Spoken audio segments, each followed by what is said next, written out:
je vais dire donc que cette chaire, la chaire de Fondation Diane pour l'éducation à l'éco-citoyenneté et au développement durable, est une chaire fondée par Diana Fadel et qui s'occupe des recherches, des formations et de la sensibilisation au niveau des municipalités, des citoyens, des écoles, des entreprises, partout, sur toute la question du développement durable, les 17 objectifs de développement durable et surtout le rapport à la citoyenneté, à l'éco-citoyenneté. Je vais partager avec vous une petite vidéo qui décrit ce que la chaire a fait durant ces 10 ans, si vous êtes d'accord. Très bien. OK. Donc,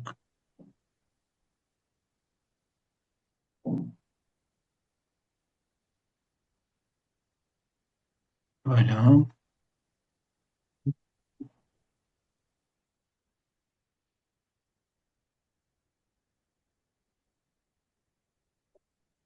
Alors, chaire, voilà.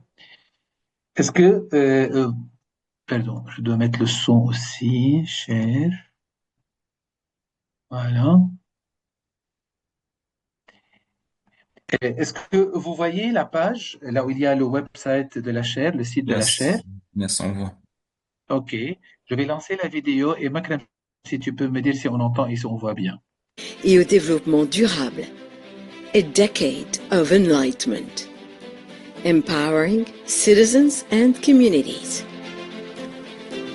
Lebanon has long struggled with political, institutional, and economic mismanagement, waste piling in the streets, polluted air, waters and soils, and citizens left with more questions than answers. In 2012, Fondation Diane was born as a response. It began by empowering green startups and mobilizing citizens, proving that innovation and collective action could open a new path. When something crucial was missing, the education of citizens. Without education, awareness cannot become culture. With the vision of Dr. Diana Fadel, founder and president of Fondation Diane, and the unwavering support of St. Joseph University's rector, Professor Salim Dakash, the chair came to life.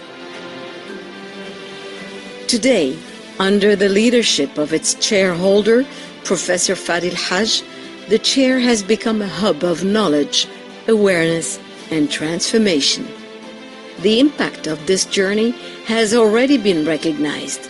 The seed has been shortlisted for the outstanding contribution to environmental leadership at the Awards Arab World 2025, chosen among more than 700 submissions. Our journey is now defined by 10 drivers of change. 10 ways we turned vision into implementation. 1. Awareness.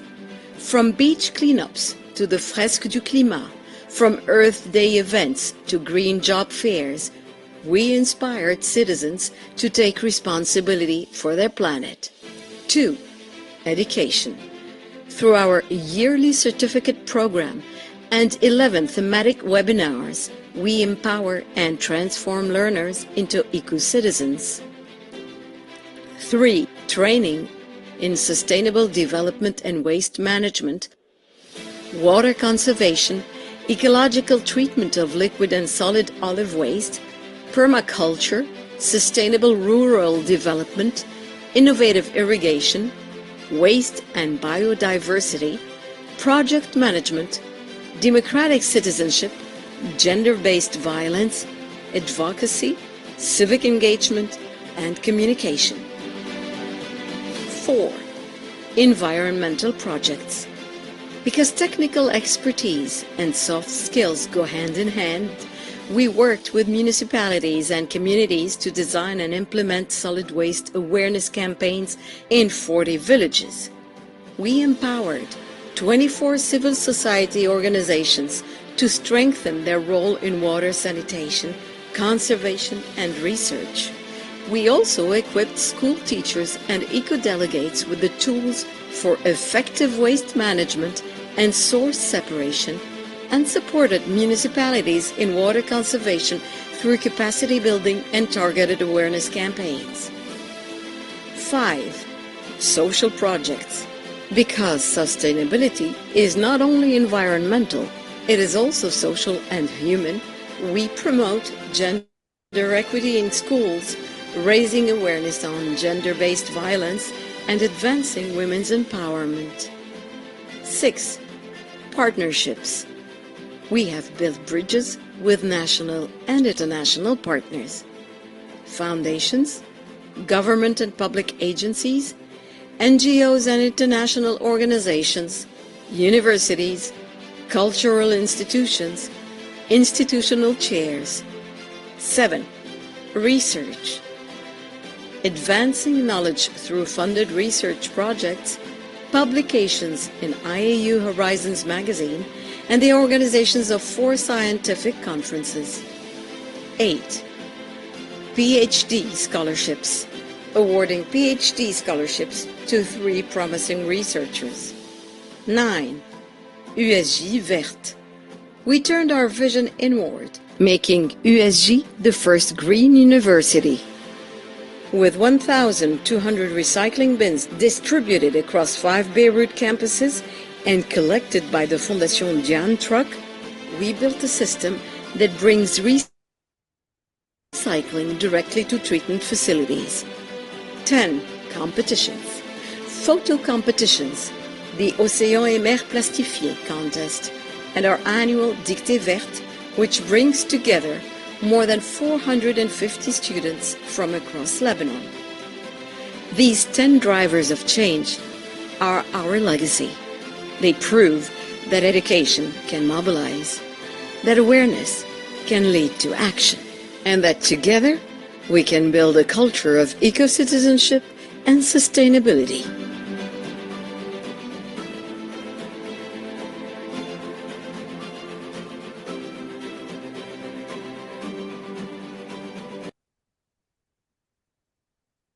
Voilà donc une vidéo qui présente un peu les activités de la chaire dans les différents domaines. Maintenant, je vais tout de suite passer au vif du sujet en présentant Monsieur Mathieu Bréant. Monsieur Bréant est psychologue, psychothérapeute, consultant et chercheur en psychologie sociale à l'Université Paris-Cité. Il est fondateur de l'Institut d'accompagnement MEP-SY. Il déploie une approche intégrative qui allie les thérapies validées scientifiquement à une analyse fine du langage. Ses recherches doctorales actuelles explorent l'impact de la polycrise climatique, sociale, économique et des pressions idéologiques sur notre santé mentale. À travers une approche à la fois clinique, scientifique et profondément humaine, l'Institut MAP développe un accompagnement fondé sur les interactions entre les dimensions biologiques, psychologiques et sociales de l'individu. Son approche intégrative s'appuie sur des méthodes validées scientifiquement et vise à mieux comprendre les mécanismes d'adaptation face à la complexité, à l'incertitude et aux crises économiques. Cet institut intervient aussi bien auprès des individus que des organisations avec une conviction forte: la santé, l'équilibre et la durabilité reposent sur des fondations humaines solides, qu'il s'agisse d'une personne, d'une équipe ou d'une institution. Par son travail, Mathieu Bréant propose une lecture innovante des enjeux de santé mentale en mettant l'accent sur la résilience, le sens et la capacité d'agir dans un monde en constante mutation. Nous avons l'honneur et le plaisir d'accueillir M. Mathieu avec nous ce soir pour nous parler du concept d'éco-anxiété. M. Bréant, la parole est à vous. Eh bien, merci beaucoup pour cette présentation. Merci beaucoup pour cette invitation aussi. Merci pour la Fondation Diane, à l'USJ. Et à tous ceux déjà qui sont, qui sont connectés, qui sont là, qui sont intéressés par ce sujet et qui peut-être le regarderont aussi après en rediffusion. Concernant la proposition que je vais vous faire, alors je vais vous partager déjà mon PowerPoint. Hop. Comme ça. Est-ce que c'est bon? Est-ce que tout le monde le voit? Oui, parfait, c'est parfait, Mathieu. Effectivement, le PowerPoint que je vais vous montrer aujourd'hui et la présentation que je vais vous faire s'inscrit dans un travail de recherche doctorale que je viens de débuter. Donc, ce que je vais vous présenter va être principalement tout le socle, toute la base théorique et clinique sur laquelle je vais construire moi, ma recherche doctorale. Et donc, c'est un petit peu un état de la littérature sur les questions de santé mentale, d'écologie, de polycrise, et ce qui est un petit peu dit de leurs interactions, du fonctionnement et de la structure du problème.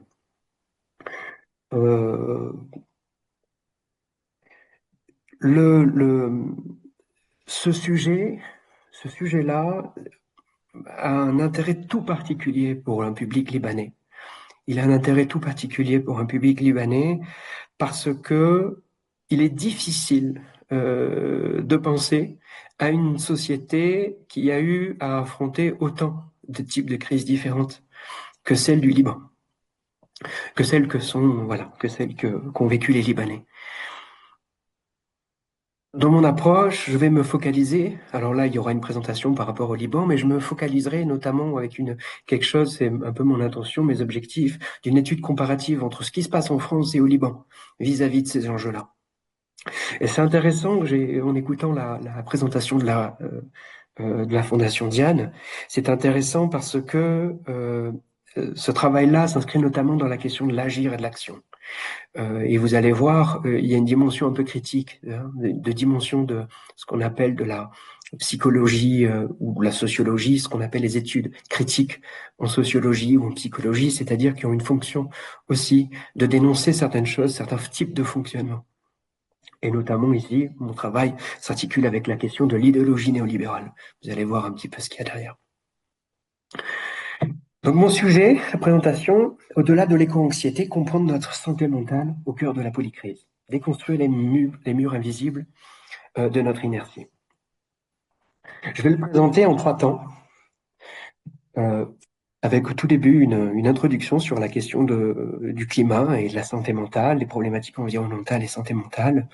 J'ai appelé ça des épisodes, un petit peu pour sortir de l'aspect trop académique des choses. Le premier épisode, c'est le Liban, en tant que laboratoire de la polycrise, en tant qu'il reflète quelque chose aussi d'intéressant, en termes de lieu d'étude aussi, et de lieu d'innovation.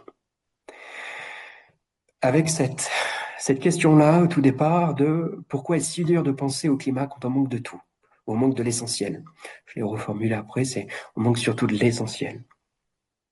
Épisode 2, la croyance au monde juste ou les lunettes de l'isolement. Je vous présenterai ce que c'est, cette histoire de croyance dans le monde juste, qui est un concept important développé par Lerner, un vieux concept en psychologie sociale, mais qui est fondamental. C'est presque autant le concept de la psychologie sociale que celui de l'attachement avec Bowlby en psychologie clinique. C'est un concept assez fondamental et son articulation avec la notion de filtre idéologique et d'idéologie néolibérale. Avec derrière, en filigrane, l'enjeu de l'individu entrepreneur de sa survie et comment ce système s'instille et vient produire ce que je nommerai après la question de l'impuissance à agir, le renoncement. Effectivement, ce dont nous voulons absolument nous défaire. L'épisode 3, la notion de blessure morale. Et quand une action fait mal, mais en quoi aussi la notion de blessure morale nous permet de sortir, parce que ce webinaire parle plus de blessure morale que d'éco-anxiété. L'éco-anxiété a été un concept qui a été très longtemps utilisé en psychologie et en psychologie clinique.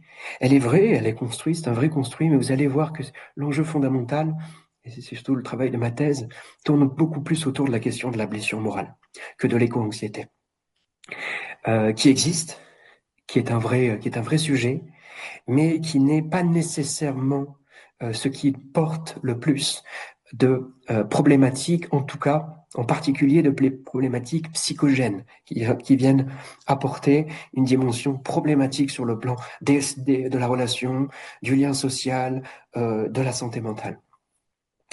Et avec une invitation à la fin sur la conclusion, avec cette idée de comment sortir de ça, comment sortir un petit peu de cette inaction, comment sortir de ces enjeux-là, comment nous défaire avec le concept de nous possible, le concept du lien, le concept, et je vois effectivement, c'est l'un des enjeux de la Fondation Diane aussi, de construire du lien, construire des projets qui font du sens, et de s'intégrer dans le tissu, dans le fonctionnement, le tissu libanais aussi, hein, que ce soit auprès des municipalités, des startups et voir effectivement si les choses, si ça peut s'inscrire là-dedans.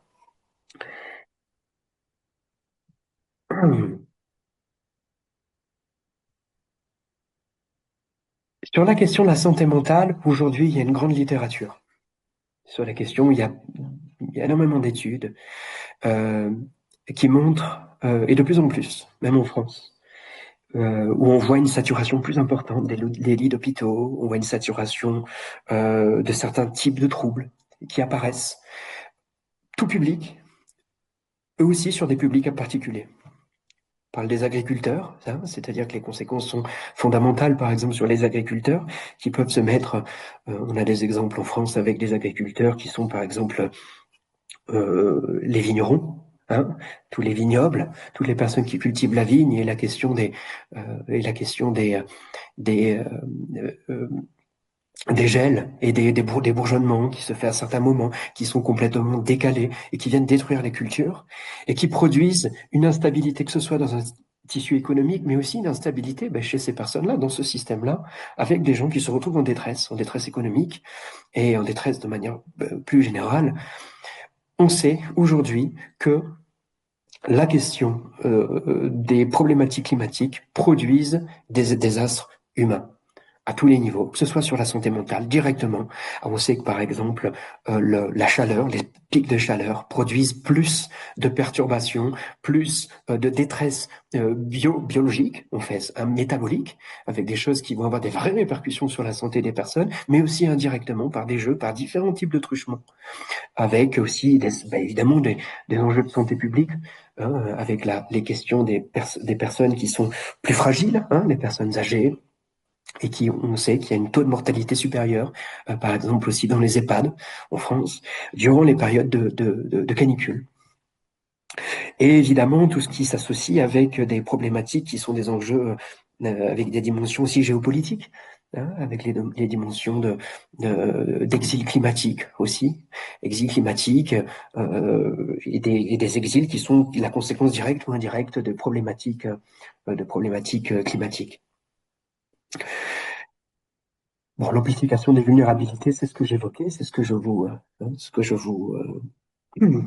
j'évoquais juste avant.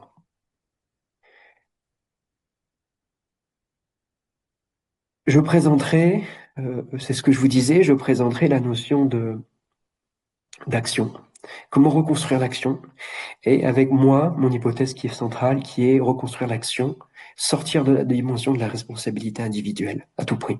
C'est vraiment, vous allez voir, c'est le fil conducteur de ma présentation, et c'est le fil conducteur, moi, de ma thèse, avec cette idée de cette fragmentation de l'individu, de la responsabilité, et retrouver cette notion du nous, voilà, du nous possible, avec cette idée derrière que, en favorisant les enjeux climatiques, l'appropriation des enjeux climatiques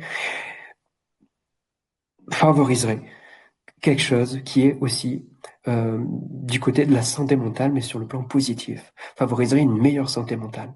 Parce qu'effectivement, on se réapproprie un commun, on se réapproprie un espace, on se réapproprie un avenir, un futur qui est commun.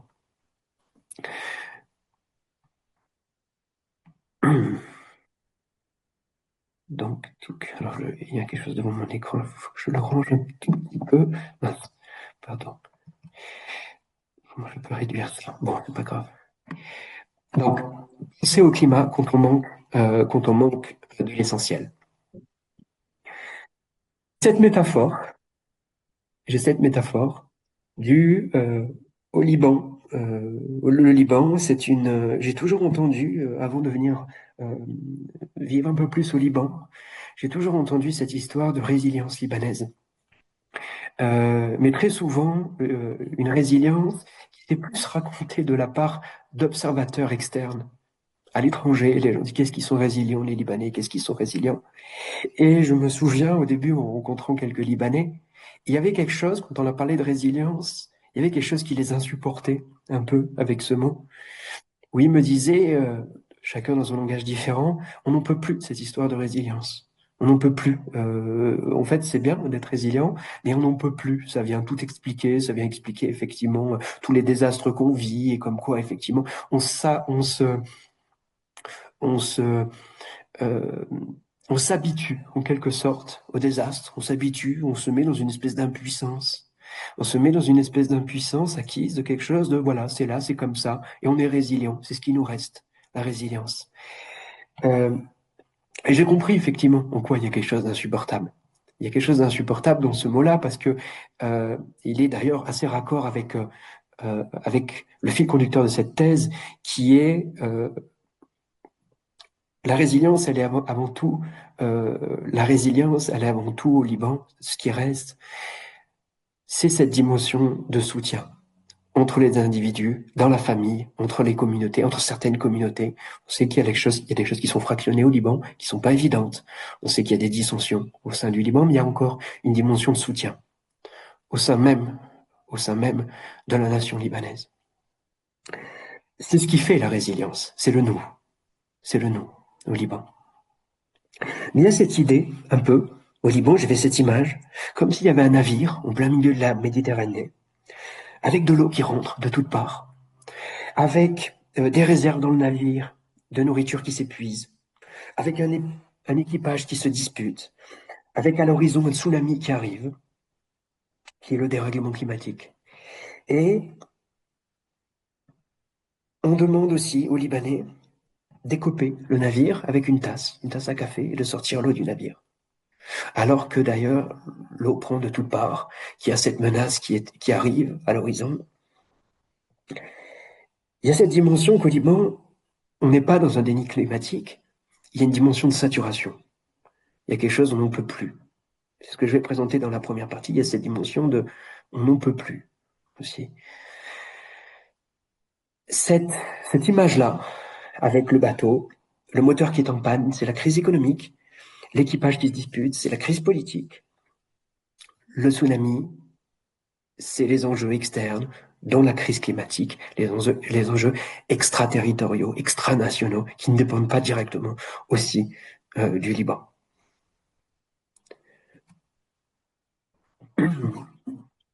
Très longtemps, et ça c'est ma première critique, très longtemps, on a construit l'idée que l'enjeu climatique était avant tout une problématique de déficit informationnel.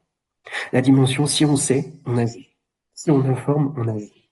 Si tel était le cas, cela ferait plus de 50 ans que l'enjeu climatique serait l'enjeu numéro 1. Aujourd'hui, je pense qu'on ne va pas aborder cette question-là. Qu'est-ce que c'est cet enjeu climatique? Comment ça se manifeste?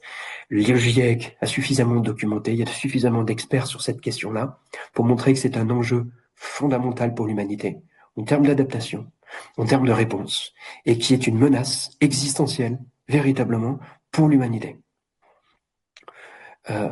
Alors, je ne partirai pas, moi, effectivement, sur la question, est-ce que je suis pas dans cette idée de est-ce que la problématique climatique existe, oui, non. Je me focalise plutôt sur l'état de la science et voilà, il y a des choses, je vous invite à regarder vraiment du côté du GIEC et les choses sont assez catastrophiques quand même. Les choses sont assez catastrophiques. Et le premier point, c'est d'indiquer qu'on le sait. Il y a suffisamment d'informations aujourd'hui, on le sait. Mais ça ne nous empêche pas, on est dans une inertie, on n'arrive pas à se mobiliser, il y a quelque chose qui bloque, il y a des blocages.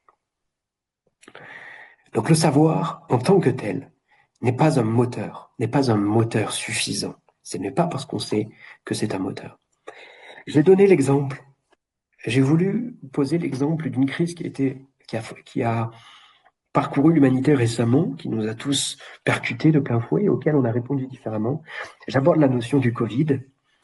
Et le Covid, il y a quelque chose d'un peu particulier.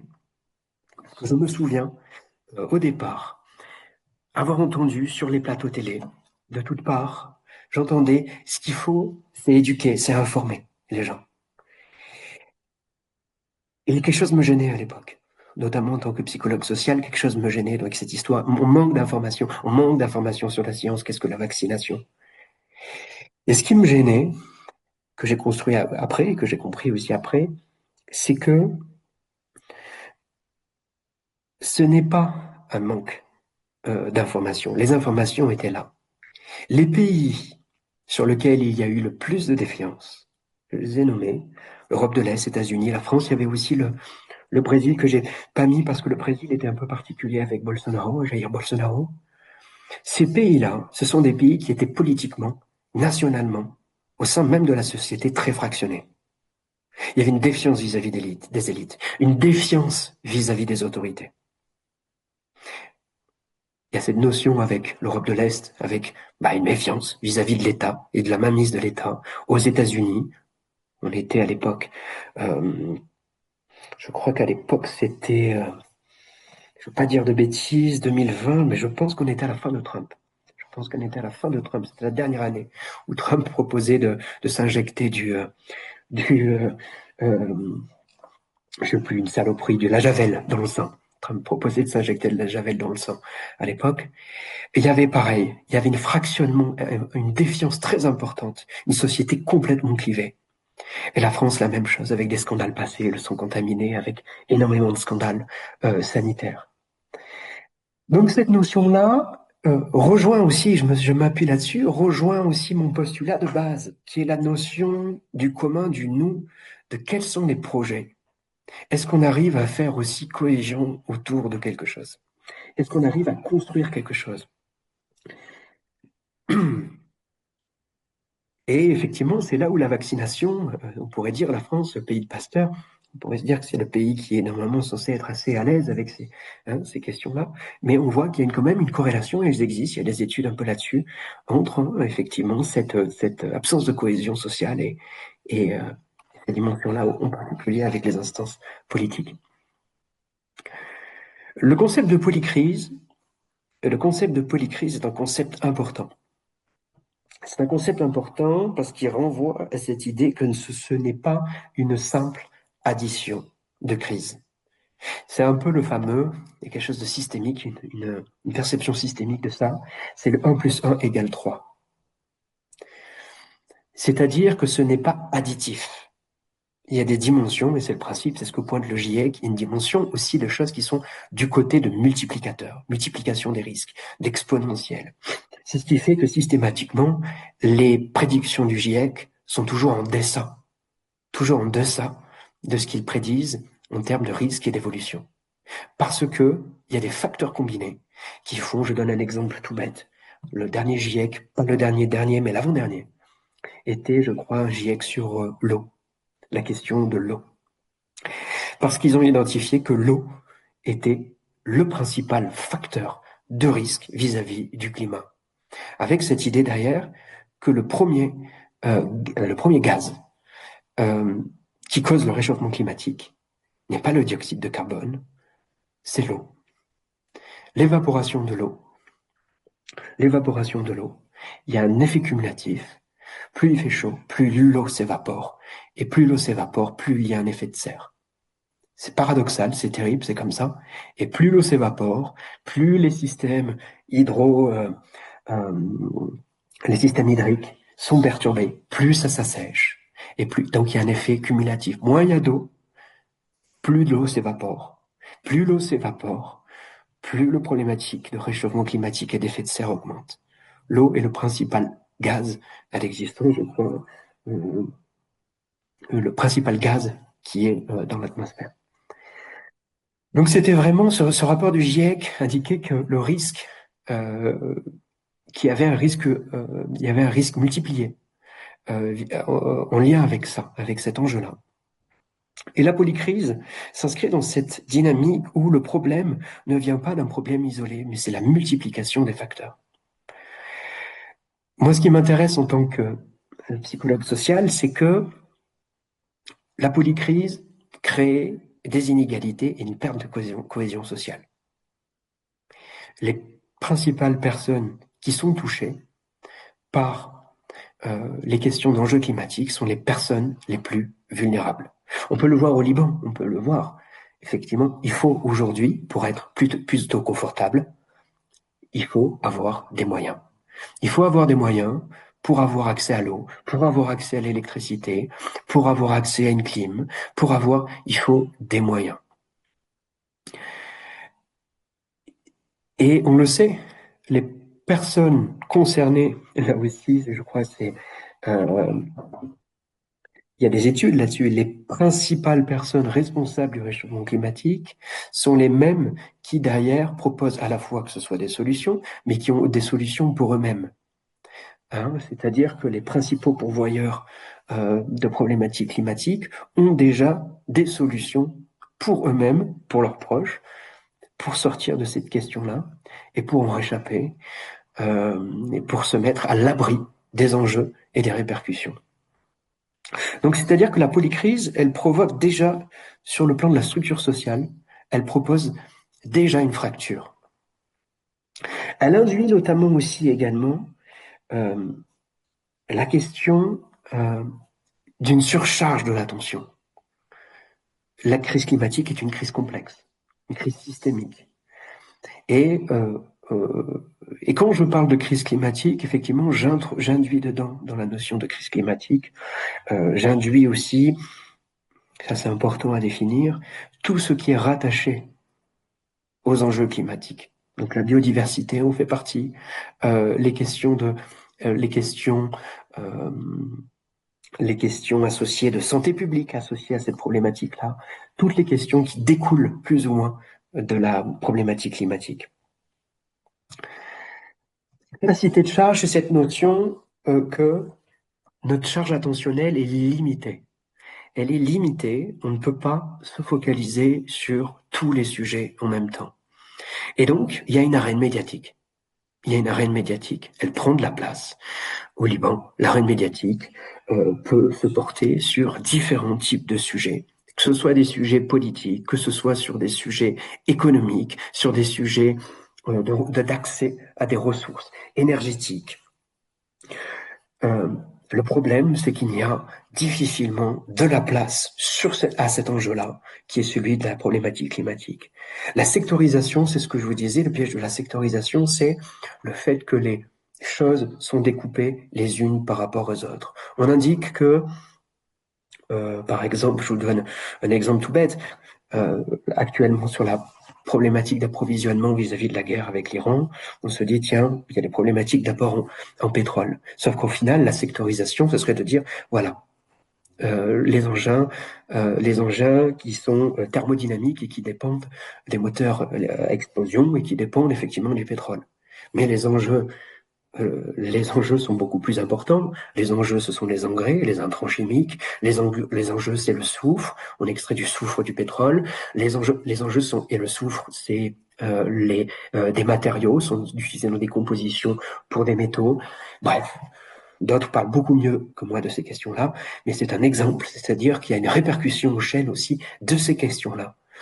Et c'est donc, ça renvoie à cette idée que, à la fois, pour finir sur ce point, c'est un sujet extrêmement complexe à saisir, qui impacte tous les pans de la société, l'intégralité des pans de la société, et on a difficilement à la fois des ressources cognitives pour tout traiter en même temps, pour comprendre l'ampleur du sujet, et en même temps, au Liban tout particulièrement, on a cette question de oui, mais moi, à un moment, j'ai juste envie d'avoir le confort minimal. Accès à l'eau, accès aux ressources, pouvoir se chauffer, ne pas être dans un état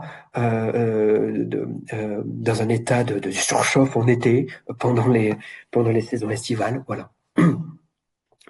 Donc cette notion-là, ça introduit ce que je vais vous montrer. Comme il y a trop d'informations, comme c'est trop complexe, et le cerveau humain a besoin de simplification. Naturellement, on a besoin de choses simples. On a besoin de choses simples pour pouvoir prédire l'avenir. C'est ce qu'on appelle aussi la notion le cerveau a besoin systématiquement de réduire son niveau d'incertitude. Il a besoin de réduire son niveau d'incertitude sur ce qui va se produire. C'est le principe de l'anxiété. L'anxiété a cette fonction d'avoir une certaine dimension de prédiction vis-à-vis du futur. L'anxiété me permet de scanner mon environnement, de connaître mon environnement pour savoir que ici, dans tel environnement, il va se produire ceci, il va se produire cela. L'anxiété n'est pas un trouble. L'anxiété est un fonctionnement cognitif et émotionnel, psychique normal. normal. Ça devient un trouble lorsqu'il y a certains processus derrière, mais on n'est pas là pour parler de ça. Lorsque ça se cristallise, lorsque ça se grippe, lorsque ça n'arrive pas à se déverrouiller, que c'est axé sur certains, voilà. Les heuristiques sont là, les heuristiques de pensée, ce qu'on appelle les heuristiques, elles sont là, ce sont des courts-circuits, ce sont des raccourcis de la pensée, ce sont des simplifications du réel. Et on a besoin, le cerveau, toute la journée, fonctionne en heuristique. On ne peut pas être focus toute la journée dans un flow continu pour traiter l'information du réel et d'essayer d'être actif cognitivement sur quelque chose. Donc une grande partie de notre journée fonctionne dans des automatismes de pensée. Voilà. Et parfois, on arrive à s'en extraire quand on se pose, quand on réfléchit, quand on discute, quand on échange, quand on écrit. On peut s'extraire de ces automatismes-là. Les heuristiques renvoient à ce concept, je pense que vous le connaissez peut-être, qui avait été développé par Daniel Kahneman. Daniel Kahneman qui avait parlé de système 1, système 2, système 1, qui sont des systèmes. Il y en a un système, c'est celui que je vous racontais, qui est celui d'analyser, de penser profonde, de réussir, et qui prend du temps, qui est lent, qui renverrait plutôt aux structures corticales, le manteau du cerveau. Et le système 2 est un système beaucoup plus rapide, plus émotionnel, beaucoup plus, voilà. Mais du coup, qui est soumis à beaucoup plus de biais. On sait que le réel est beaucoup plus complexe que système 1, système 2. Au final, c'est un spectre, mais c'est une vision qui nous permet de comprendre que voilà, se poser, réfléchir nécessite du temps, de l'énergie. Et des fois, c'est un petit peu aussi ce qui manque quand on est soumis à des crises, à des enjeux, à des choses, quand on est en mode survie. Bon, la croyance, je regarde le temps, on est OK. La croyance en un monde juste. La croyance en un monde juste, c'est c'est ce que je vous disais, c'est un concept extrêmement important en psychologie sociale. C'est un concept qui est universel, qui est universel. C'est un concept qu'on retrouve, qui a été étudié partout, dans beaucoup de cultures différentes, que ce soit en Chine, mais aussi par exemple en Amérique du Sud, sur des peuples d'Amazonie. La croyance en un monde juste, c'est un concept qui a pour fonctionnement de nous dire que ce qui arrive a un sens. C'est une tendance naturelle de l'esprit à justifier ce qui nous arrive. Justifier ce qui nous arrive. Avec cette tendance à particulièrement le justifier pour les autres et pour ce qui est externe à nous. C'est ce qui fait, c'est un concept qui vient notamment expliquer qu'on peut plus facilement accepter qu'il y ait des gens à la rue, qu'il y ait des gens qui souffrent. C'est cette idée qu'il y a un ordre des choses. Il y a un ordre des choses. Il y a quelque chose qui renvoie aussi à cette dimension. Certains pensent que la croyance au monde juste, c'est ce qui a aussi donné, c'est aussi rattaché à ce besoin du religieux, ce besoin d'organiser le monde, ce besoin de structurer les choses, de penser les choses. Et que c'est le pan plus cognitif de ça, de dire qu'il y a un ordre suprême, il y a une espèce de tendance, et que les choses, si elles sont là, elles ont un sens, elles ont une logique qui nous dépasse, et que c'est normal. Donc c'est une espèce de méta-biais, un peu comme un biais, un supra-biais. Avec cette idée, la croyance au monde juste, avec cette idée que c'est déjà un élan naturel, c'est un élan naturel pour venir être dans l'acceptation. Une tendance naturelle de l'être humain à être du côté de l'acceptation quand quelque chose arrive. Attention, c'est pas un biais fondamental qui fait qu'on n'en sort pas, mais c'est une tendance naturelle cognitive à traiter l'environnement. Et donc on va voir que cette vision du monde se retrouve en connexion comme une espèce de synergie importante avec une idéologie, avec un filtre en particulier qu'on appelle le néolibéralisme. Et c'est un peu comme mari et femme, ils se retrouvent l'un et l'autre. Cette tendance naturelle à traiter l'information se retrouve associée à une idéologie qui est née au XVIe, XVIIe siècle dans le monde et qui s'est répandue partout, notamment avec la colonisation. C'est une idéologie très européenne, très occidentale, qui s'est répandue dans le monde entier, que je vais présenter, et qui qui a globalement cette tendance à l'atomisation des structures sociales et qui indique que l'individu est entrepreneur de lui-même et de sa survie. Et qu'en gros, on ne doit pas trop compter sur l'État, plutôt compter sur nous-mêmes, et qu'on est responsable de ce qui nous arrive. Donc, ce besoin de croire à un monde prévisible devient le fil qui oriente nos choix. Il nous pousse à construire par nos actions la réalité même que nous percevons. Je vais faire un petit détour. Je ne sais pas si vous connaissez ce truc-là. Je vais montrer la question des filtres. Qu'est-ce qu'un filtre? Qu'est-ce qu'un filtre? Je suis désolé, j'ai mon image en grand sur l'écran. Je n'arrive pas à voir tout l'écran. Qu'est-ce qu'un filtre? Un filtre, c'est ce que je vous disais, c'est le système 1, système 2, ce truc-là.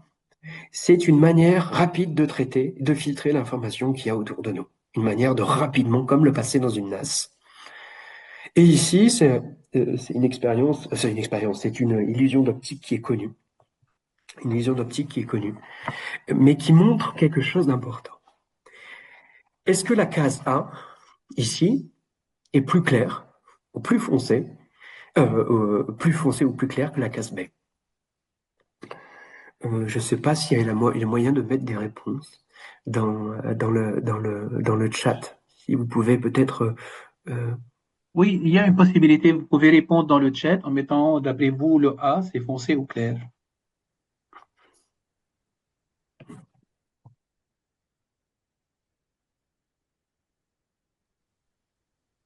Voilà, donc plus foncé, foncé. Les réponses sont plutôt foncées, Mathieu. Plus foncé. La A est plus foncée que la B. Ben, la A est exactement aussi foncée que la B. La A est exactement aussi foncée que la B. Mais pourquoi? Pourquoi pense-t-on? Alors, normalement, moi, je le fais quand je suis en formation. Je prends le temps, je découpe la case A et je la superpose juste à côté de la case B. Vous pourrez le faire chez vous, vous la retrouverez sur Internet, cette illusion d'optique. Elle est connue. Pourquoi pense-t-on qu'elle est plus foncée la A que la B? Pour une raison très simple. C'est que nos connaissances préliminaires sur l'ombre, sur les jeux de contraste dans le réel, à l'extérieur, par notre expérience empirique de la réalité, voilà. On va dans la rue, on voit que s'il y a de l'ombre et tout ça, nous amène à penser nécessairement que le cylindre qui est là vient projeter une ombre sur cette case-là. Donc, si il y a une ombre ici, il ne peut être plus clair. Il est impossible, parce qu'on connaît à la fois les jeux d'échecs, donc les damiers, et à la fois on connaît le système d'ombre. Donc il y a une espèce de contradiction cognitive entre les deux systèmes. Donc le cerveau vient nous faire, comme ça, son propre chef, vient nous faire modifier notre perception du réel. Ça, c'est un exemple très connu en psychologie cognitive, mais il y a une infinité de situations. Là, on est juste à un premier niveau qui est le filtre perceptif. On est au premier niveau qui est le filtre perceptif. C'est juste la perception. On n'est pas sur l'interprétation, on n'est pas sur les choses.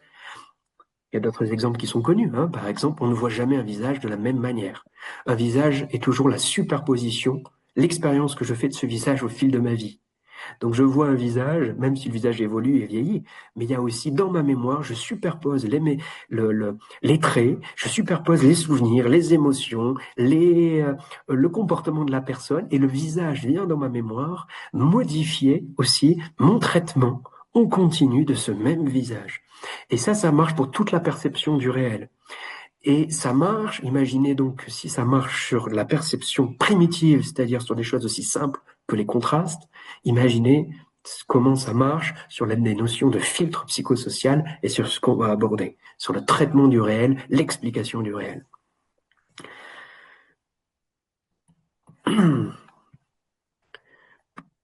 Donc, sur la question du filtre, on arrive à l'expérience de Pygmalion. Je ne sais pas si vous connaissez l'expérience de Pygmalion, je ne veux pas perdre trop de temps. Je ne sais pas si c'est quelque chose que vous connaissez, l'expérience de Rosenthal. Je vais le faire rapidement, parce que je vois que le temps file aussi. L'expérience de Rosenthal, c'est pour vous montrer un autre filtre, mais là qui s'applique au monde psychosocial.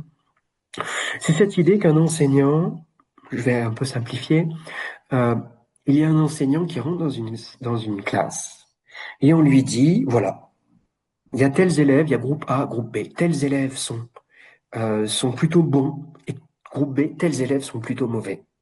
Il y a les gentils et les méchants. Je fais simple. Et cet enseignant, on lui donne, ce sont des élèves qui passent de CP en CA1, donc ce sont des passations de bulletins. On lui dit voilà, essayez, faites attention, cet élève est plutôt turbulent, c'est voilà. Et ce qui va être observé, c'est que effectivement, l'enseignant va observer les comportements, que les élèves sont pas bons, sont bons, et effectivement, les documents qu'on lui a transmis sont justes et sont raccords avec le réel. Sauf que, en fait, les bulletins sont faux. On a pris les élèves, on les a mélangés. Un bon élève, on lui a mis il est bon. Et un autre bon élève, on lui a dit il est mauvais. Et en fait, l'étiquette qu'on va donner est soit juste, soit fausse. Sauf qu'à la fin de l'année, les élèves vont devenir exactement ceux qui avaient marqué sur le bulletin. Plus précisément, les élèves vont se conformer aux attentes que l'enseignant a d'eux. Pourquoi? Parce que l'enseignant va attendre certains types de comportements et pas d'autres, va favoriser certains types de comportements et pas d'autres. C'est une expérience fondamentale en psychologie sociale aussi, qui a été répliquée, ça fait partie des choses qui sont assez standards quand même, qui sont aussi en psychologie de l'éducation. Ce sont des choses qui sont hyper importantes. C'est ce qu'on appelle les boucles rétroactives. Dans les théories des systèmes, en systémie, c'est vraiment ce qu'on appelle effectivement les prophéties auto-réalisatrices. Voilà, c'est ce que je dis d'ailleurs en dessous.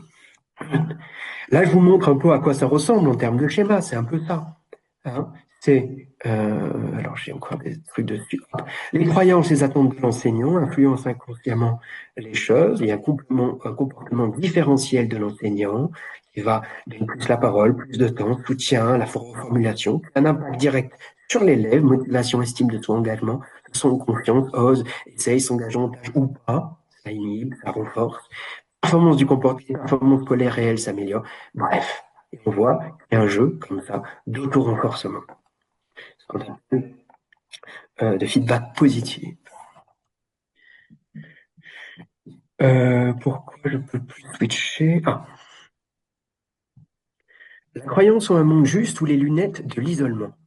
Le lien entre la croyance au monde juste et l'idéologie néolibérale, c'est ce que je vous disais, c'est qu'en gros, la croyance en un monde juste, c'est ce besoin psychologique universel de croire que le monde est prévisible et que chacun reçoit ce qu'il mérite.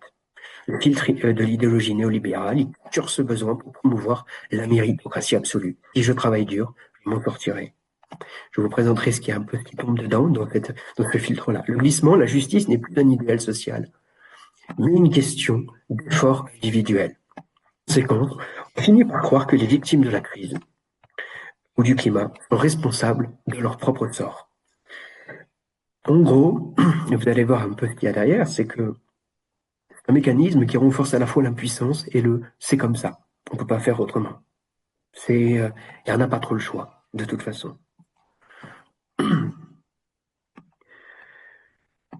Donc c'est un logiciel de perception où l'individu est entrepreneur de sa propre survie. L'idéologie ne privatise plus les entreprises, elle privatise les individus. Il y a 4 dimensions dans l'idéologie néolibérale et que j'ai traduites à peu près en dessous en comportement. Les 4 dimensions sont la liberté individuelle, avec une priorisation de ma propre liberté, au détriment aussi de celle des autres. Il y a une promotion de la liberté individuelle au détriment de la liberté collective. La notion d'hédonisme, la notion de plaisir illimité.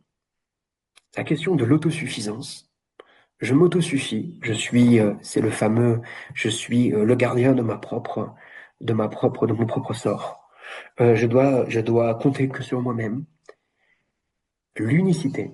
Et avec cette dimension de renforcement de ce qui me distingue de l'autre, les contrastes, plutôt que de ce qui me rassemble, cette espèce d'humanité partagée.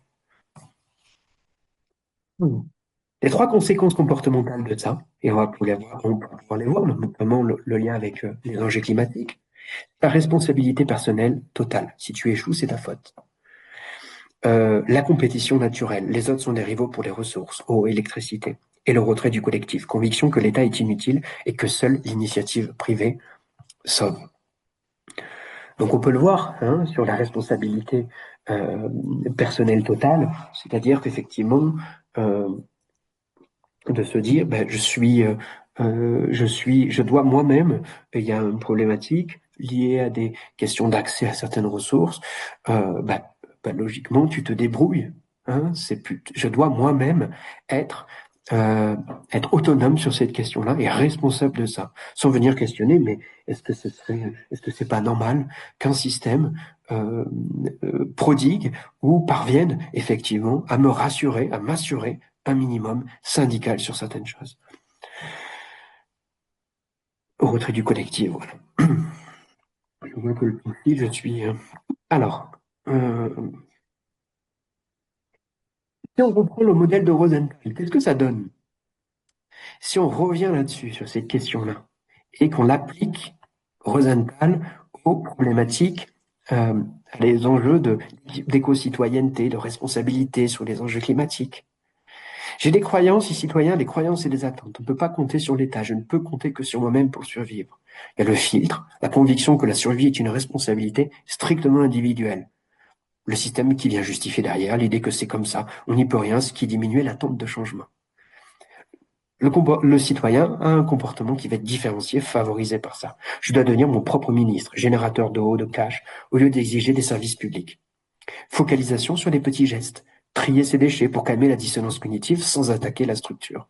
C'est-à-dire qu'il va y avoir une tendance, plutôt que s'attaquer à la métastructure, on va plutôt s'intéresser, effectivement, et avec le système, la promotion, on sait que, alors je ne sais pas comment ça marche au Liban, mais dans les pays européens, il y a un lobbying du petit geste. Les personnes qui promeuvent la responsabilité individuelle sont au devant de la scène, et les personnes qui critiquent la métastructure sont étouffées, sont mises par des jeux d'algorithmes, que ce soit sur YouTube, mais par différents jeux de lobbying au niveau des commissions européennes. Bref, il y a un système qui va venir favoriser surtout la vision, les petits entrepreneurs de soi-même. C'est l'exemple, c'est ce qui avait été proposé en France, je ne sais pas s'il a existé au Liban, cette personnalité qu'on appelait Pierre Rabhi en France, Pierre Rabhi, avec sa métaphore du colibri, et qui a été critiqué effectivement pour dire ce sont les petits gestes qui sauvent. C'est parce qu'on montre l'exemple. Moi, j'ai fait ma part du colibri, j'ai éteint l'eau, j'ai fait mon tri. Et beaucoup de détracteurs lui disaient, mais c'est très bien. Mais si derrière on s'isole et on pense que la problématique est au niveau individuel et qu'on ne s'intéresse pas au niveau collectif, on fait pas union, on fait pas pression sur le système, pas pression sur les structures. Si on n'est pas ensemble, on va s'épuiser. Et d'ailleurs, c'est ce qui avait été dit à Pierre Rabhi. Pierre Rabhi dit que le colibri, c'est celui qui voit tous les animaux de la forêt. Tous les animaux sont à l'extérieur de la forêt, elles brûlent, et le colibri dit, mais qu'est-ce que vous foutez? Et les autres disent, la forêt brûle, on peut pas y rester. Mais il dit, oui, mais moi j'y vais, je vais avec mon bec, je vais remplir de l'eau et je vais faire ma part. Et les autres, mais c'est complètement idiot. Et puis il fait, oui, mais moi j'aurais fait ma part. Et ce que Pierre Rabhi ne disait pas, et c'est assez drôle qu'il ait omis ça, c'est que la fin de ce conte, qui est un conte amérindien, à la fin, le colibri meurt et la forêt brûle. C'est exactement la critique qui lui est faite par les détracteurs, c'est de dire que c'est très bien les gestes individuels, mais c'est amplement insuffisant. Il faut qu'il y ait des initiatives beaucoup plus larges. Il y a des initiatives qui fassent du sens, qui s'inscrivent dans ce que je proposerai à la fin, dans un futur commun, dans un nous, dans quelque chose comme ça. Impact sur le groupe, donc on voit, ça renforce des connexions sociales, blessures morales, baisse de l'estime de soi collective, je ne peux pas compter sur les autres. Et donc, absence de pression sur les décideurs. Et globalement, à la fin, on maintient et on favorise même le système et qui va aussi se servir de ça et aussi peut-être même abuser de ça, continuer à persister et même peut-être continuer à se renforcer jusqu'à épuisement, jusqu'à rupture.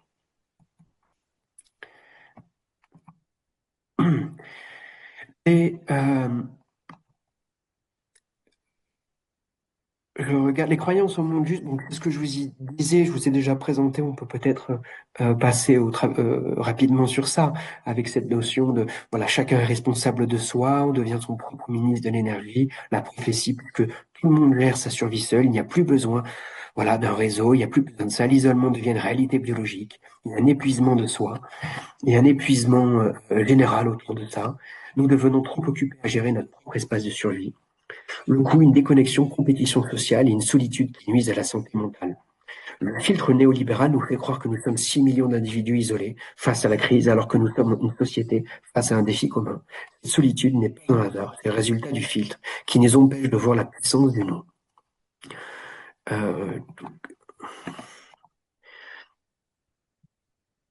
Le Pygmalion libanais, c'est ce que je vous ai montré. Le besoin de croire que le système est stable, même s'il faillit, pour éviter l'incertitude insupportable. C'est comme ça. Alors je dis pas que les Libanais, je dis pas que les Libanais pensent que le système, leur propre système qu'ils pensent que leur propre système est un système stable ou suffisant, ou mais avec cette idée, pour faire un peu simple, c'est cette idée que on ne peut pas avoir pire. Ça peut pas être pire. Le système est là. Et on sait que ça peut être pire. Même les Libanais le savent. Même les Français savent que les choses peuvent être pires. Mais de se dire que la mobilisation, le sursaut, la mobilisation, même temporaire, même transitoire, l'énergie dépensée, à un moment donné, ne vaut pas le coup face à la stabilité ou à l'inertie d'un système. Alors que si on prend du recul, et qu'il y aurait peut-être besoin d'un changement, même peut-être un peu brutal, pour réussir à modifier la structure du système et qui serait beaucoup moins énergivore que de répondre en 2035 ou 2040 à une problématique. Et c'est un peu ça, c'est un peu cette vision de l'inertie. C'est de se dire, bon, il est comme ça bon, qu'est-ce qu'on pourrait avoir pire? Qu'est-ce que j'entends aussi les Libanais, bon, on a tout à peu près, il nous manque peut-être que, et encore, ils ont eu la peste et le choléra, hein, et avec le Covid, avec cette blague un peu autour de ça, qu'est-ce qu'on peut avoir de pire?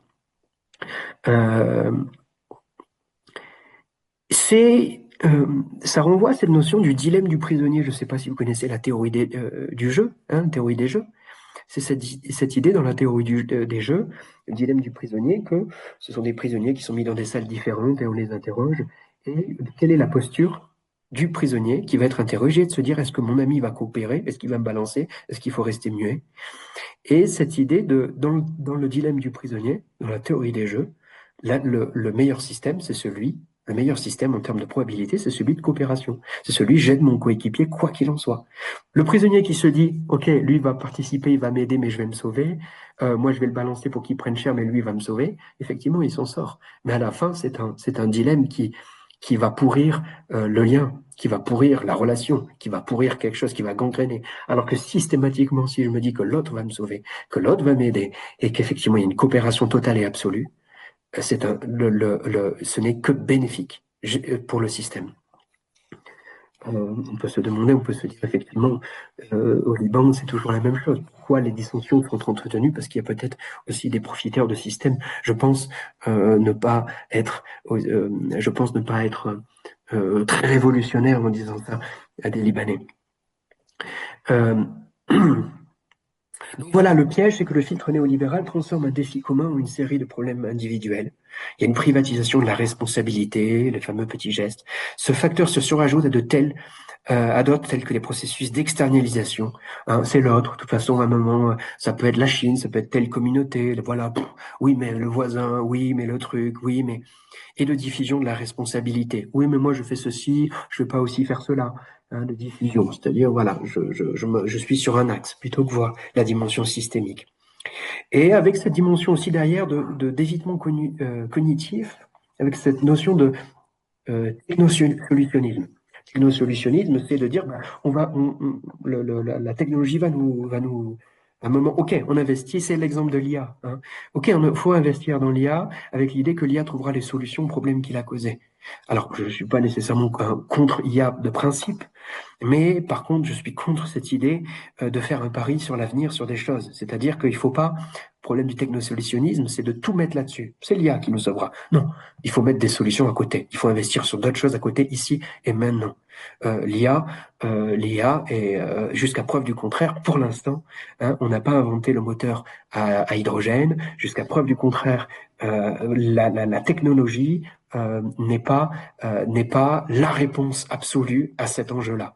Les experts globaux sont autour, s'entendent pour dire que la solution reste la question de la décroissance.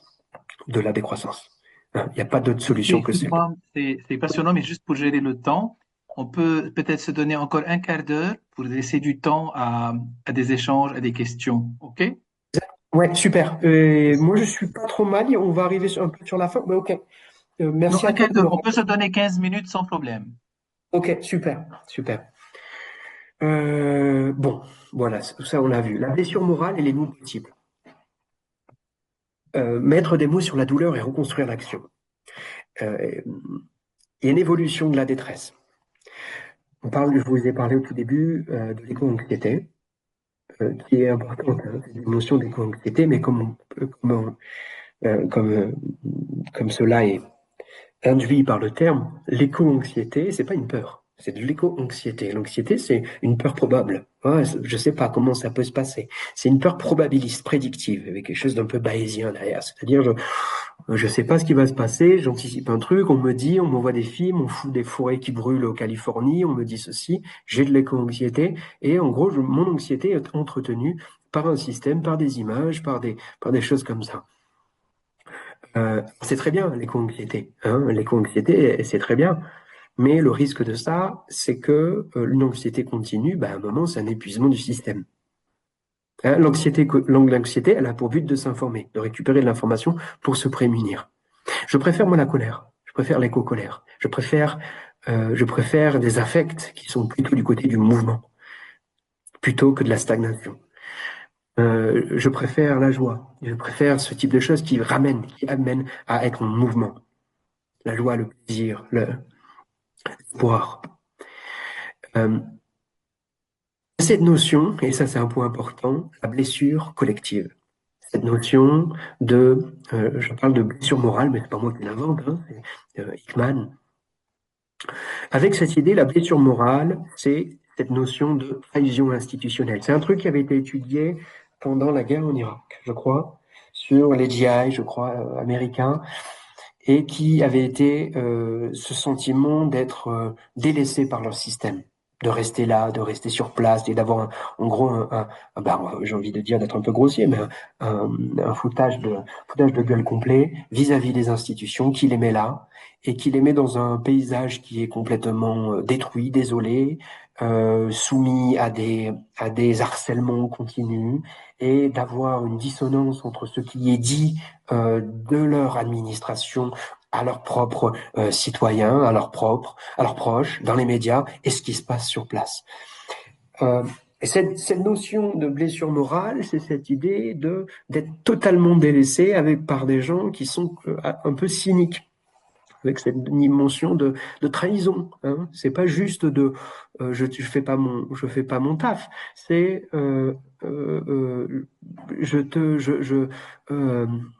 comment dire, j'use aussi de ta naïveté, j'use de ta patience, j'use avec ce truc-là. Une action climatique donc se superpose à trahison. Et voilà, j'ai noté l'explosion du port, la crise bancaire. Donc on les connaît, les crises libanaises, les multiples crises, la dévaluation. J'ai perdu l'image. Pourquoi j'ai perdu mon... Vous avez toujours mon image? Vous avez toujours mon... Moi, j'ai plus rien. Oui, oui, on va bien, on va. Euh, pourquoi j'arrive plus à la voir? Vous savez ce que je vais faire? Je vais les repartager. Comme Oui, ça. si tu veux, arrête le partage et recommence. Ouais, c'est le plus simple, je pense. Hop, PowerPoint. Ok, super. Bon. Avec voilà, bon, vous, les Libanais, vous les connaissez très bien, hein, c'est différent que la crise bancaire, mais pas que, hein, bancaire, la crise institutionnelle, alors là, jusqu'à encore récemment, il y a la crise politique, les différentes crises. Les crises, la crise, moi, les Libanais me disent, il y a 10 ans, c'était pas comme ça, hein, les choses dans la rue, les déchets, l'évacuation des déchets. Moi, je pense à certaines villes et villages qui promeuvent, c'est assez particulier, qui promeuvent d'être green, d'être propre, mais ce sont des initiatives privées. Et c'est-à-dire que quand je me balade au Liban, je me dis, mais mince, où est-ce que je peux poser mes détritus? On peut pas. Il faut soit avoir un sac sur soi, ou l'État n'est plus responsable, effectivement, de la gestion des déchets ou de ce type de ce type de travail, d'activité. Et donc, effectivement, on retire les poubelles. Voilà, la ville est verte, on retire les poubelles et débrouillez-vous. Il y a quelque chose d'un peu particulier avec cette notion aussi derrière de déprivatiser la douleur. Voilà, dans cette blessure morale, c'est pas vous qui êtes malade, c'est l'environnement qui est toxique, c'est les autres. Il y a cette dimension qui est aussi, je trouve, c'est d'externaliser les choses. Alors, il y a 2 points, quand on travaille en systémie, il y a 2 points qui sont importants, que j'ai appris en psychothérapie. C'est, est-ce que là, quand une personne vient vous voir, c'est euh, est-ce que le problème, elle est responsable ou non du problème? Est-ce que c'est moi le problème ou est-ce que c'est les autres? Est-ce que c'est les deux? Est-ce que c'est moi et les autres? C'est mieux quand une personne vient et dit le problème, c'est en général, c'est moi et les autres. C'est-à-dire qu'il y a déjà un travail à faire. La personne est cliente et possiblement en mouvement parce qu'elle sait qu'elle a des choses à changer de son côté. En tout cas, elle a des choses à comprendre. Et le deuxième point, c'est est-ce que oui ou non j'ai un impact dessus? Est-ce que oui ou non j'ai la possibilité d'agir dessus? Hein, c'est l'action. Et alors c'est hyper important. Si une personne dit le problème c'est les autres et il n'y a pas d'action possible, là on est foutu. Il n'y a pas de psychothérapie. Si le problème c'est moi et j'ai une action possible, bah là la personne est cliente. Donc cette notion-là, c'est de se dire ok, il y a quelque chose à faire tourner vers l'extérieur, mais en plus j'ai un pouvoir d'agir dessus. Euh, donc on arrive sur cette idée, l'espoir constructif, une stratégie de résistance. L'espoir n'est pas une émotion, c'est une stratégie. Dans ce cas-là, hein, croire que tout ira bien sans rien changer, c'est un déni passif. L'espoir constructif, voilà, de Maria Ojala, reconnaître la gravité de la situation, c'était d'être réaliste, la gravité de la situation avec cette idée de tsunami, tout en maintenant que l'action a du sens. L'idée, la boussole, l'espoir et le moteur. Empêcher la réduction d'agentivité. Il faut empêcher cette réduction d'agentivité, c'est-à-dire de penser que je ne suis plus agent de quelque chose, je suis dépossédé de mes propres moyens. Donc, construire les nous possibles, c'est un concept qui est proposé par Renzin Zomeran. Croire que le groupe transforme la réalité, qui fait collectif. Imaginez qu'un quartier ou une ville peut venir s'il s'organise. Coopérative solaire, résistance psychologique, c'est-à-dire sortir de juste je suis moi l'auto-entrepreneur, je dois être. Ce qui fait quel type d'action collective qui m'unit à quelque chose, peut être valorisé. Conclusion, sortir de l'inertie, je pense qu'on n'est pas trop mal. Nommer le filtre libéral, donc se rendre compte de ces trucs-là, de cette fonction et la croyance dans un monde juste, avoir connaissance que c'est quelque chose qui va venir influencer mon traitement de la réalité, mon traitement de ce qui se passe à l'extérieur de moi, en avoir conscience, que ce soit ce grand filtre de la croyance dans un monde juste, mais aussi celui du système néolibéral. La désectorisation, de comprendre que les choses sont liées, que les choses sont pas justes, voilà, il ne s'agit pas juste de déchets. Le traitement des déchets peut être relié à énormément d'autres enjeux. On pourrait imaginer que les déchets, on sait que ça crée aussi des microparticules. Les microparticules sont dans l'air. Il y a des problématiques qui peuvent être des problématiques de santé publique, pulmonaire. Bref, le message pour le Liban. Donc la question, c'est de soigner les liens sociaux et la condition technique de notre survie face au climat. Célébrer chaque micro-solidarité comme une rupture avec le filtre. Pour se redonner le droit d'avoir un futur. Le règlement climatique est un défi physique, mais l'inertie est un défi psychologique. Retirer le filtre néolibéral et se redonner le droit d'avoir un futur. Et vous, une micro au niveau de l'immeuble, la Non, rue. Mathieu, on t'entend moins bien maintenant. Si tu peux reprendre cette partie, on t'entend pas bien. C'est vrai? Oui, Pardon. maintenant ça va. Maintenant ça va. Quand tu hausses la voix, ça va. Ok. Donc l'idée, c'est se redonner le droit d'avoir un futur avec cette idée que il y a ce filtre-là, il y a ce filtre qui existe, donc de l'avoir conscience. Et l'inertie est un défi psychologique. C'est une construction mentale, c'est une construction d'une impuissance qu'on appelle l'impuissance acquise, qui peut créer aussi des états dépressifs si on n'est pas du côté de la colère. Retirer le fil néolibéral, c'est se redonner le droit d'avoir un futur. C'est de reconstruire. On est des êtres temporaux. On est des êtres qui vivons dans une temporalité, dans un passé, dans un présent, mais aussi dans un futur. On a besoin d'un horizon. On a besoin de construire quelque chose et de quelque chose en lien avec les autres. Le lien est fondamental. On sait que l'espérance de vie, il y a plein d'études là-dessus. Il y en a une méta-analyse qui montrait que la longévité est associée à cette notion d'appartenance à quelque chose et de lien social, ce qui est fondamental pour on est des êtres de lien. Donc, quel micro-geste? Moi, la question que je voudrais vous poser en sortant de ce webinaire, c'est quel micro-geste collectif au niveau de l'immeuble, de la rue, du quartier, au niveau familial, au niveau à n'importe quel niveau, mais qui sort un peu, qui vous sort quand même de la structure dans laquelle vous avez construit votre résilience et vous avez vos ressources actuelles.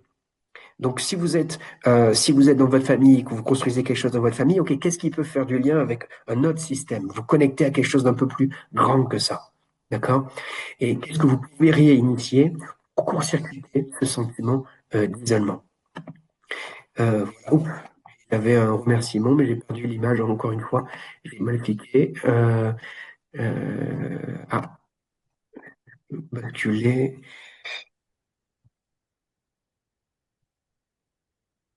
Bon, on peut plus basculer. Euh, je vais recouper. Bon, c'était les remerciements, mais je n'arrive plus à les retrouver. Et si tu as J'arrive. envie, tu peux faire arrêter et repartager. Ok, share. Stop, ok. Je suis vraiment pas familier avec Zoom. C'est vraiment Google, moi. Ok. Je trouve ça important. Ben voilà. Bon, c'était juste l'image, mais c'est important de finir sur quelque chose comme ça. Merci à vous et avec cette idée, et merci aussi, vraiment essayer de penser à cette dernière question-là. À cette dernière question-là, quelle micro-action peut vous permettre de vous connecter à quelque chose d'un peu plus grand que le système dans lequel vous êtes actuellement? Merci beaucoup Mathieu. Peut-être qu'on peut arrêter le partage justement pour ouvrir Oui, le débat et puis les questions-réponses.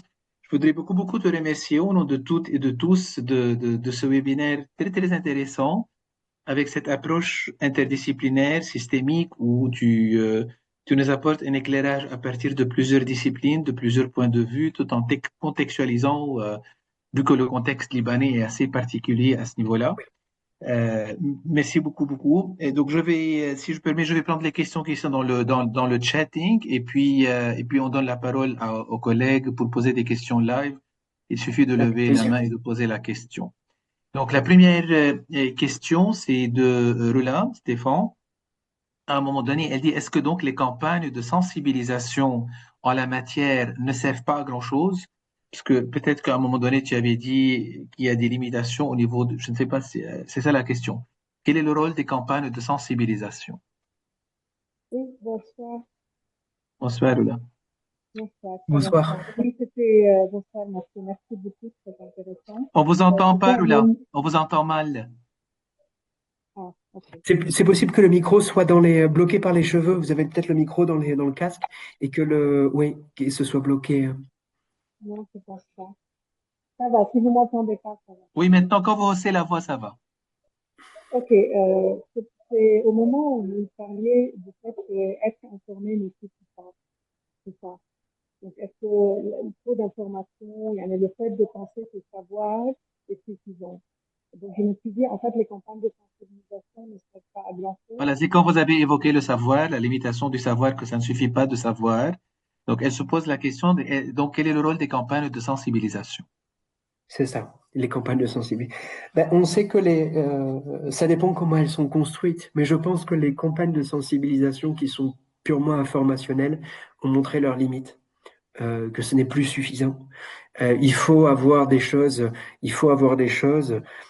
qui s'inscrivent aussi dans l'action, dans une action concrète, avec un retour concret, et qui se dégagent. Je pense qu'il y a cette notion de se dégager du cynisme que j'ai évoqué un petit peu tout au long de ce webinaire, c'est-à-dire de cette idée de superficialité et réussir à se sortir de ça. Et les campagnes qui ont tendance à marteler la responsabilité individuelle, je pense que les gens en ont marre.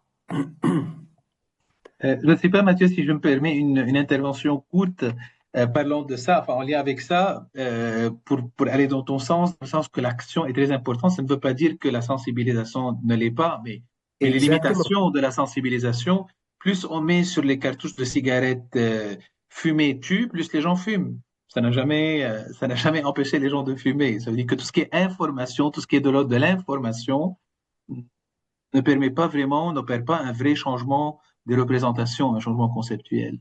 Tout à fait. C'est tout ce qui est autour de là aussi de la théorie de l'engagement, c'est-à-dire de réussir à.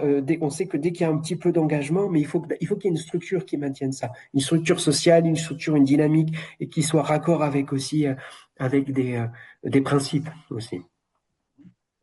Mais si, il y a Joe qui dit à un moment donné, en ce qui concerne les nous possibles, quand tu as évoqué les nous possibles, il s'agira chez nous d'évaluer ceux qui parlent en nous au détriment de la voix personnelle, indépendante et proprement citoyenne. Alors, juste pour être, je suis pas sûr d'avoir compris ça, cette question. Je ne sais pas, Joe, si tu as envie de développer l'idée. Oui, oui, oui. Oui, je vous remercie là. Bonjour. Bonjour et merci pour cette intervention. Béant, c'était très clair et en même temps très pointu par rapport à toutes les dimensions que vous avez exposées. Je vous remercie. Écoutez, là, c'est surtout en fonction de la structure que vous n'avez pas énoncée. C'est dommage pour le Liban par rapport à la problématique que nous avons, c'est les structures familiales. Oui. Nous sommes dans un pays où les structures familiales sont très conditionnantes, où la tutelle met en valeur la plupart des rapports. En d'autres termes, on t'aime si tu suis ce qu'on te dit. On est prêt à ne plus t'aimer si tu ne fonctionnes pas comme on te le dit. Donc, si on veut parler des structures familiales conditionnées, elles sont importantes. Et si on veut parler de ce qui parle en nous, justement, c'est davantage la voix de ce qu'il faut faire à travers papa, maman, le responsable peut-être de la communauté, ou bien un peu plus à d'autres niveaux, qui fait que finalement, même au niveau politique, même au niveau des conflits politiques, il y a ceux qui parlent pour nous. Et il est rare que la voix citoyenne soit une voix qui est poursuivie d'une façon claire, transparente, sans frein, que ce soit à partir d'une éducation qui se met en place en famille, jusqu'à un comportement dans la communauté et bien plus large dans la région où on vit. En d'autres termes, pour agir, il faut d'abord que cette voix-là, que ce soit au niveau de l'éducation, mette en relief la différence des voix et non la tutelle comme un fait accompli. Et d'autre part, que cette voix, une fois qu'on grandit, on puisse se sentir adulte et non sentir que les parents, par exemple, restent les parents du jeune qui doit les écouter même s'il a 80 ans. Oui. Donc, il y a quelque chose de très paradoxal dans le processus de grandir, dans la mentalité et la culture familiale libanaise, où l'essentiel d'un processus d'identification, de personnalisation et de progrès qui est censé mener à une responsibility, comme nous disons en Gestalt, une responsabilité vécue, assumée, qui permet justement à l'individu de mettre en pratique une indépendance proprement citoyenne, qui évidemment se démarque d'elle-même. En Europe, quand quelqu'un arrive à un certain âge, il quitte sa famille pour faire sa vie. Chez nous, c'est, bon, écoute, tu es chez nous à vie et on reste tes parents en tant qu'enfant à vie. Il n'y a pas du tout une mentalité qui fait qu'on t'encourage à être différent, qu'on t'encourage à prendre position, même si on n'est pas d'accord avec toi. C'est assez rare dans les structures familiales libanaises. Donc, et je termine là, excusez-moi d'avoir tardé, ce que je considère être très problématique, c'est quand nous parlons, si on veut revenir au nous possible, c'est pouvoir déjà reconnaître ce qui parle en nous, sans nécessairement rester dans l'exclusivité d'une voix solo et indépendante, mais pouvoir reconnaître ce qui parle en nous afin de nous distinguer de notre indépendance. Oui, oui, oui, je comprends. D'identifier quels sont ces liens. Quels sont ces liens qu'il y a, des liens de Exactement. fidélité, des liens de loyauté ou des choses un peu inconscientes. C'est marrant parce que vous... Oui. Excusez-moi, c'est juste pour, si vous me donnez encore 30 secondes. Oui, mais on va Je donner la peux? parole aux autres, Oui, rapidement. oui. C'est pour ça que j'ai demandé la permission pour 30 Oui. secondes, Yallah, pas rapidement. plus. Voilà, écoutez, ce qui se passe aussi, c'est un parallèle très important, c'est qu'au moment où on demande, on est adulte, on est en train de sortir, on est ensemble avec les potes, eh bien, comment ça se passe? La situation est, ils ont décidé, quand vous tournez autour de, eh bien, toi, qu'est-ce que tu en penses? Eh bien, ils pensent que ceci, cela, et le mot il, le mot on, le mot vous est bien plus dominant que le mot personnel. Et je vous remercie. Ok. Merci. Merci beaucoup, Monsieur Joe. Merci. On va peut-être reprendre la question suivante. C'est Roland qui se dit, est-ce que c'est possible d'avoir un détail sur le numéro 3? C'était à propos de la sectarisation. Si c'est possible, Mathieu, redéfinir un tout petit peu ce mot. Sectorisation. C'est ça, sectorisation. Oui. C'est ça. Oui. La sectorisation, c'est ce découpage, cette atomisation des choses, où on pense que une problématique est isolée. C'est ce que je vous disais avec l'exemple du pétrole, où on pense que voilà, le secteur, là, il y a une problématique avec le pétrole, et que c'est en fait le problème, ça va être les moyens de transport. Alors qu'on sait, alors les Libanais ont plus cette interdépendance un peu vis-à-vis du pétrole parce qu'il y a qu'on appelle ça les groupes de pour gérer l'électricité aussi. Il y a des voilà, ils génèrent de l'électricité avec aussi du fuel. Mais en Europe, on a cette vision, que voilà, que le pétrole c'est les voitures. Hein, et on pense même pas un exemple tout con. On pense pas que le pétrole, c'est l'approvisionnement en denrées et en nourriture. Le pétrole, avant tout, avant même les voitures, c'est les camions de transport. Sur les routes européennes, c'est l'acheminement principal des vivres et des choses se fait par des camions. Donc donc ça va jouer sur énormément de choses. Il va y avoir un impact sur le coût des marchandises. Il y a un impact sur le coût des marchandises, sur le coût d'affrètement des marchandises. Il y a un impact sur le coût de production parce qu'on utilise le pétrole pour des engrais, on est à tous les niveaux le conditionnement des produits, sur le plastique qui entoure les produits, qui est fait avec du pétrole. En fait, c'est ça, la sectorisation, c'est de penser que voilà, il y a un truc qui est dans un coin et il est compartimenté et c'est pas interdépendant. Et c'est cette notion-là, la sectorisation, ce sont des secteurs. Et l'exemple, c'était en lien avec cette notion de polycrise. Le Liban, si je me souviens bien, vous avez connu l'explosion du port de Beyrouth en même temps que l'arrivée du Covid. Je crois que c'était la même année. Il y a une accumulation des choses qui se produit. Il faut penser que le Covid, c'est un arrêt aussi total aussi de l'économie. Il y a des choses qui sont des facteurs cumulatifs. Et c'est en gros d'isoler les choses sans se rendre compte que les choses sont liées, que je suis interdépendant, qu'on est interdépendant, que mon activité A est liée à l'activité B. Et du coup, c'est à la fois les problèmes sont interconnectés, mais du coup, les réponses doivent être interconnectés. Ça renvoie à la notion du nous collectif. Comme les problèmes sont interconnectés, mais du coup, ça veut dire 2 secondes. Ça veut dire que si si on s'associe, on a un pouvoir considérable. Parce que si on bloque là et là, ou si on bouge ici et là, ça peut faire bouger le système très rapidement. Donc, la sectorisation, c'est ce truc de découpage qui fait croire que si j'agis ici, ça va être local et pas global. Eh ben non. Merci Mathieu. Il y a Sherbet qui a une question. Et il dit mondialement, est-ce que les succès environnementaux sont reliés à des lois bien strictement appliquées ou les détracteurs sont sévèrement amendés? Je ne sais pas si tu as envie de développer la question, cher Bill. Je pense avoir compris, mais je veux bien s'il veut développer. Je Oui. pense avoir. Oui, en fait, c'est aussi simple que ça. Si ça, parce que surtout au Liban, tout d'abord, merci beaucoup pour cette conférence. Merci Mathieu et les organisateurs, vraiment. Mais surtout au Liban, quand la culture n'est pas euh, vraiment là où elle devrait être vis-à-vis l'environnement, est-ce que mondialement les lois ont montré une application meilleure? Si vous avez une réponse pour ça.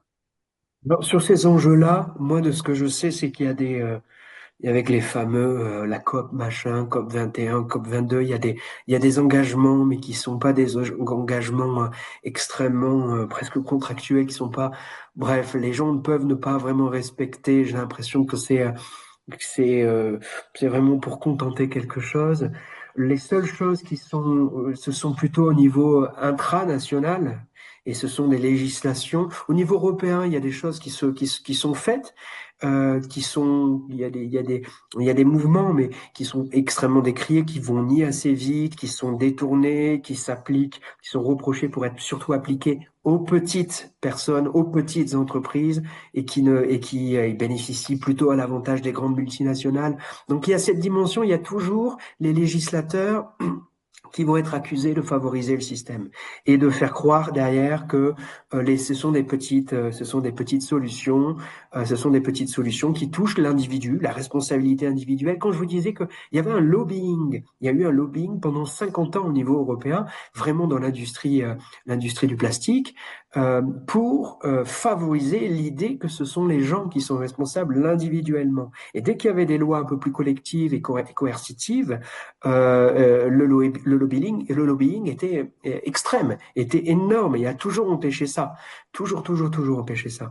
Et donc, et donc il y avait cette idée derrière, il y avait des think tanks et des machins, des trucs qui étaient designés pour promouvoir cette pensée très néolibérale et favoriser certaines pratiques au détriment des autres. Le lobbying, le problème n'a jamais été le lobbying, c'est bien de défendre une entreprise, et c'est bien qu'il y a des avocats, entre guillemets, qui défendent leurs propres produits.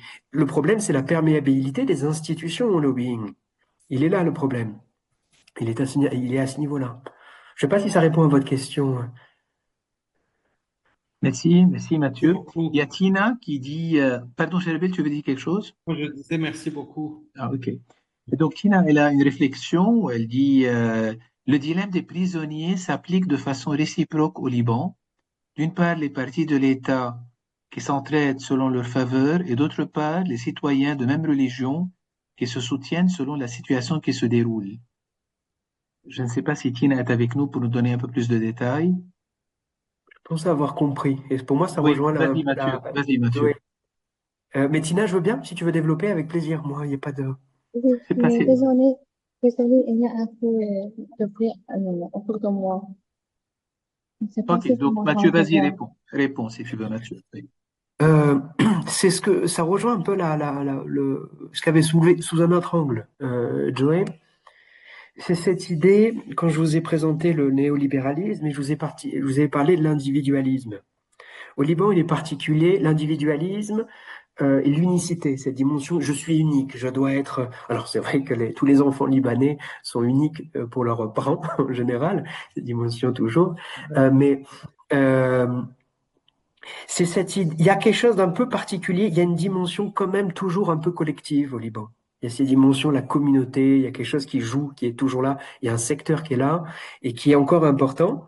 Mais ce qui est particulier, qui entretient aussi l'atomisation des choses, la fracture des choses. C'est-à-dire que le collectif s'est fait, c'est le nous contre eux. Il s'est construit dans quelque chose, dans une cohésion, dans un espace politique, économique, un espace, voilà, symbolique, historique. Et il s'est construit par fragmentation. Et c'est un nous de survie, un peu. C'est un nous de survie et qui est en réponse On revient sur ce dilemme du prisonnier. C'est vrai que ça marche, le dilemme du prisonnier marche dans un petit système. C'est pour ça que je disais d'échapper, d'ouvrir le dilemme du prisonnier avec l'autre en face. C'est-à-dire avec cette notion d'ouvrir quelque chose, comment inclure l'autre, comment inclure, mais l'autre c'est pas juste forcément la confession, l'autre c'est le voisin d'en face, l'autre c'est à différents niveaux en fait. Il y a plein de choses qui font groupe. Ça peut être même dans une institution éducative. Comment réussir à élargir le nous? Voilà, cette identité. Et dans les pays européens, c'est très particulier, occidentaux. Il y a ce qu'on appelle le un peu le postmodernisme, ce truc-là où les identités s'effacent. Il faut être à la fois ceci, alors avec une injonction à la fois cela, appartenir. C'est pas bien d'appartenir. On n'appartient pas à une ville, on n'appartient pas à un endroit, on appartient à une communauté, mais en même temps à celle-là, on combine les. Je fais de la musique, plus ceci, plus telle communauté identitaire revendiquée, plus telle. Et il y a une espèce d'agrégation générale qui doit faire mon unicité. Et c'est insupportable si tout le monde commence à faire de la musique, mais appartient à telle communauté, plus telle que... Non, il faut que moi j'ai un truc en plus. Et il y a cette dimension de renforce ce qui contraste, ce qui fait contraste avec l'autre. Je rejoins avec cette notion d'humanité partagée. Et c'est-à-dire, oui, je reconnais ton humanité, mais moi j'ai un truc un peu comme si le fait de partager quelque chose, une identité qui est commune, c'était l'anéantissement de soi, de l'ego narcissique. Il y a quelque chose de je peux pas exister si je te ressemble. Je sais pas si ça répond à ta question. Voilà, tout à fait. Merci beaucoup Mathieu. Est-ce qu'il y a d'autres questions parmi les personnes présentes avec nous? Enfin, c'est ce que j'ai trouvé au niveau du chatting. Mais est-ce que parmi les personnes présentes, quelqu'un souhaite poser une question à Mathieu avant de conclure? Une question, une réflexion, un feedback? Non? Bon, merci beaucoup Mathieu pour ce webinaire. Merci à tous les collègues. Et vous savez, au niveau de la chaire, nous organisons ce type de webinaire à peu près tous les 2 mois. Donc, bonne soirée et à la prochaine. Merci infiniment à tout le monde. Prenez soin de vous et du beaucoup. collectif. Merci à vous. À bientôt. Au revoir. Thank you. Au revoir.